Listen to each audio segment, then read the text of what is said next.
साथ मैं हूं समीक्षा दीक्षित। आज भारत अपना संविधान दिवस मना रहा है। भारत के संविधान को, भारत के लोकतंत्र को दुनिया का सबसे बड़ा लोकतंत्र और संविधान कहा जाता है। संविधान हमें खुली हवा में सांस लेने की आजादी देता है। आइए आज आपको इस वीडियो में बताते हैं कि किस तरह से हमारा संविधान बाकी देशों के संविधान से बिल्कुल अलग है और कैसे ये अपने आप को सबसे मजबूत बनाता है अन्य देशों की तुलना में। भारत के संविधान को बनाने में करीब 2 साल 11 महीने और 18 दिन का समय लगा था। भारतीय संविधान के बारे में कहा जाए तो यह सबसे लंबा संविधान है। भारतीय संविधान के बारे में जानते हैं 10 रोचक बातें। साल 2015 में 26 नवंबर को संविधान दिवस के रूप में मनाने का फैसला लिया गया था। यह खास इसलिए भी है क्योंकि इसी साल संविधान निर्माता डॉक्टर भीमराव अंबेडकर की 125वीं जयंती मनाई जा रही थी। भारतीय संविधान में नागरिकों के मौलिक अधिकार, कर्तव्य, सरकार की भूमिका, प्रधानमंत्री, राष्ट्रपति, गवर्नर और मुख्यमंत्री की शक्तियों का भी जिक्र है। संविधान की मूल प्रांतियां टाइप या प्रिंटिंग में नहीं है। इसे प्रेम नारायण रायजादा ने हाथ से लिखा था। संविधान को कैलीग्राफी में इटैलिक अक्षरों में लिखा गया था। भारतीय संविधान को विश्व का सबसे लंबा लिखित संविधान माना जाता है। इसमें कई देशों के संविधान को अपनाया गया है, इसलिए इसे बैग ऑफ बोरोइंग्स भी कहा जाता है। इसके कई हिस्से UK, America, Germany, Ireland, Australia, Canada और जापान से लिए गए हैं। संविधान की असली कॉपी हिंदी और अंग्रेजी दोनों भाषाओं में लिखी गई थी।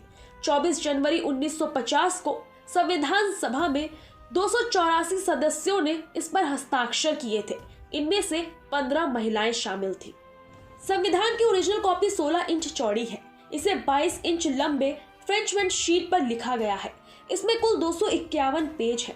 पूरा संविधान तैयार करने में 2 साल 11 महीने और 18 दिन का वक्त लगा था।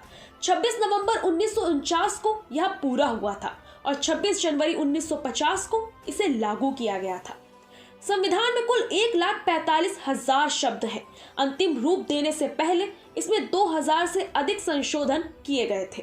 भारतीय संविधान में 395 अनुच्छेद हैं, 22 खंड और 8 अनुसूचियां हैं। हालांकि इस समय हमारे संविधान में 470 अनुच्छेद हैं, 25 खंड और 12 अनुसूचियां हैं।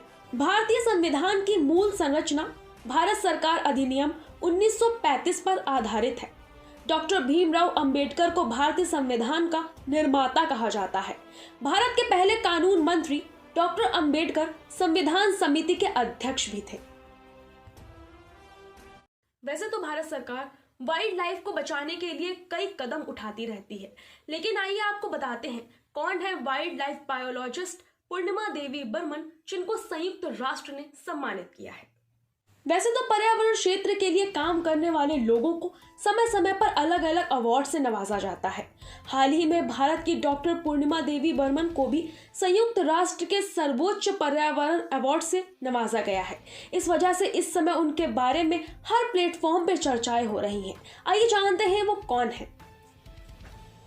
पूर्णिमा देवी बर्मन का जिक्र कई बार पर्यावरण क्षेत्र से जुड़े काम को करने के लिए सामने आ चुका है। वह लगातार असम में वाइल्ड लाइफ बायोलॉजिस्ट के रूप में सारस को बचाने के लिए काम कर रही हैं। पक्षियों के लिए उनका प्यार 5 साल की उम्र से ही शुरू हो गया था, क्योंकि वह जब से ब्रह्मपुत्र नदी के किनारे अपने दादा दादी के साथ जाने लगी थी। खास बात यह थी कि उनके दादा भी एक किसान थे, जिन्होंने पूर्णिमा को इस क्षेत्र में काम करने के लिए प्रेरित किया। पूर्णिमा देवी बर्मन ने जूलॉजी में मास्टर डिग्री हासिल करने के बाद पीएचडी शुरू की थी। पूर्णिमा देवी बर्मन को जिस अवार्ड से नवाजा गया है उसे champions of the earth award कहते हैं। यह संयुक्त राष्ट्र का सबसे बड़ा पर्यावरण पुरस्कार है। पूर्णिमा देवी को संयुक्त राष्ट्र का सर्वोच्च पर्यावरण पुरस्कार के अलावा 2017 में राष्ट्रपति रामनाथ कोविंद द्वारा नारी शक्ति पुरस्कार भी मिला है। यूनाइटेड किंगडम की राजकुमारी ने भी उन्हें कई पुरस्कार दिए हैं। पूर्णिमा देवी बर्मन लगातार सारस को बचाने का काम कर रही है। सारस एक प्रकार का पक्षी है, पर प्रश्न यह है कि सारस को बचाना जरूरी क्यों है। कारण है लगातार कम हो रहे सारस के पक्षी।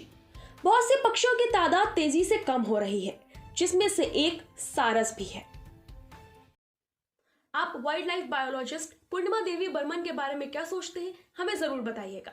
ऐसे ही दुनिया की तमाम तरीन खबरों के लिए आप देखते रहिए टू द वर्ल्ड।